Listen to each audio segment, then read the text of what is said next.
Another way that you can do development is to try to do cross-platform. So one you could look at is Apache's Cordova project. So Cordova basically says, so let's say you've created an application in JavaScript, a web-based application. I'm going to represent that. You have the cloud here. And in the cloud, you have all of your apps files.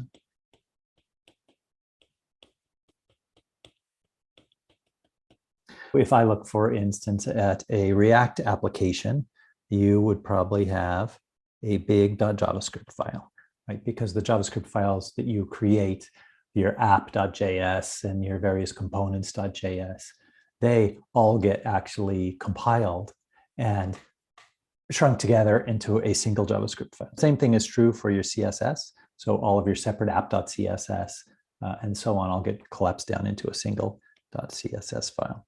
We know at least one HTML file, which is our index.html, and we may have other files as well.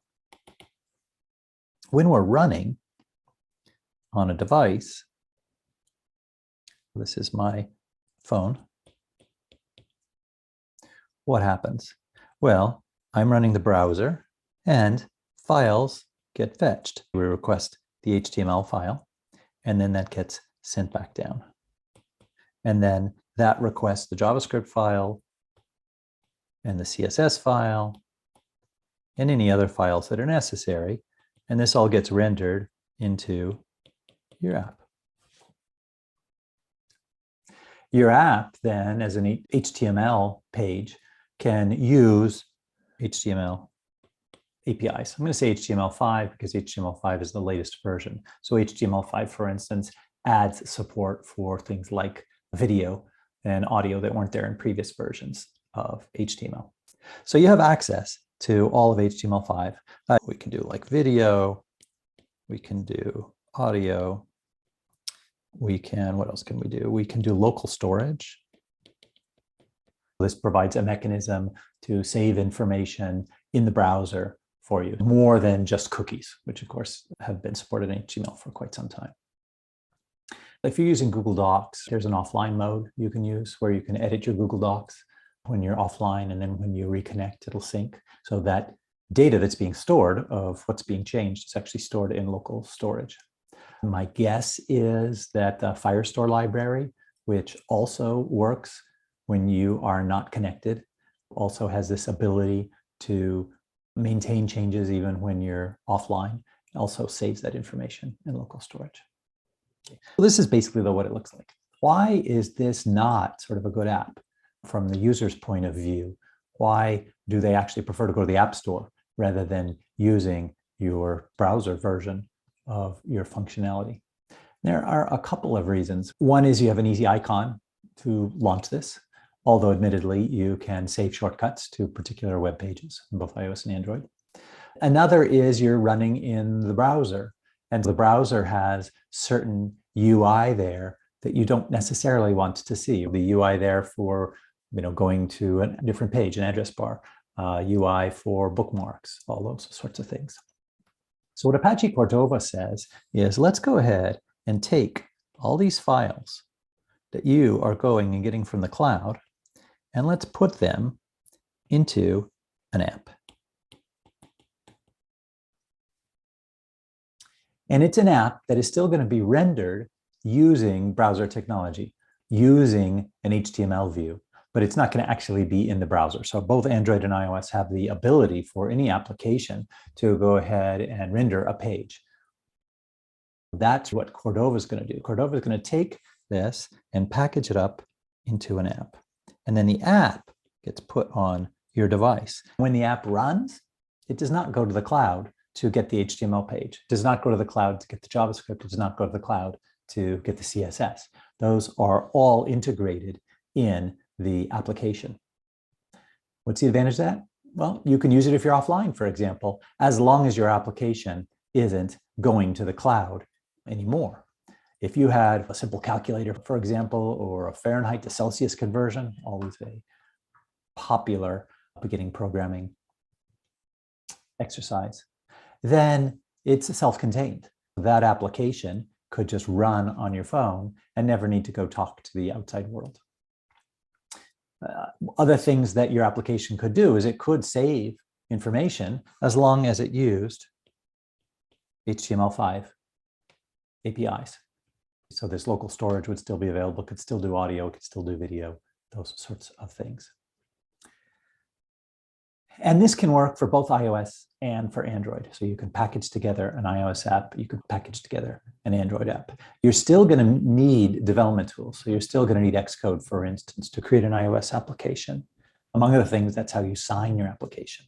The signing verifies that the application was created by you. Let's look at downsides of Cordova. Downside number one is you're using HTML widgets, not native widgets. If you've got a button, it's an HTML button and not a button native to the platform.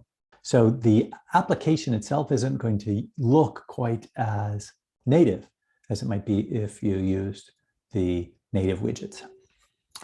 We are limited in our APIs. That is, we don't have access to everything that the device can do. Now, that is ameliorated somewhat by the fact that we have many plugins. The way these plugins work, so these are plugins to Cordova. Let's say, for example, you want to get access to the accelerometer. What Cordova does is provides a shim, I'm going to call it. So this is your app, and this is the OS. And normally, any interaction between the app and the OS are via whatever is defined in HTML. We can do things like media queries. We can find out the time is another example. Those are all things that the app can go through this API and then to the OS. This is the HTML API. Well, these plugins allow other sorts of APIs. So for instance, we have an accelerometer API. This will go to iOS or to Android and make the appropriate calls for that particular platform. And what it provides then is a JavaScript API here. And so this can go into your app. Your app can make JavaScript calls with respect to this particular plugin, and those will then be turned into, depending on which device you're on, either iOS calls or Android calls to do the appropriate things. These plugins are cross-platform. And again, they provide access to these features of the device that normally web pages don't have access to. So that removes some of this restriction on our limitations. We're still limited in that you have to have a plugin available, although it's certainly possible to write new Cordova plugins. And of course, if you've got some particular functionality that's available only on one platform and not on another platform, and you create a plugin, that plugin won't be cross-platform. It'll only work on that one. Our upsides are we have a common code base. We don't have to learn a new language. We're still JavaScript. We can use React if we want, or any other framework that we would like for doing HTML applications. And the other thing to keep in mind for your application is I said that your application didn't talk to the cloud. Well, it can still talk to the cloud, right? It's not limited to just working on device. You can still make HTTP requests out to the wider world. It's just that if you don't have internet access, then those will fail as you would expect. So your app can still use Firestore, for example, and it will still be then storing its data in the cloud. That is Cordova. I had some troubles in getting this working on my machine, possibly because I have an M1 Mac, and so some packages weren't quite working. And you have to install the superset of everything. So you need development environment for Xcode, development environment and tools for Android, plus then you need the development for React, and then you also need the Cordova all on top of that. So you need quite a bit of stuff installed to make this all work.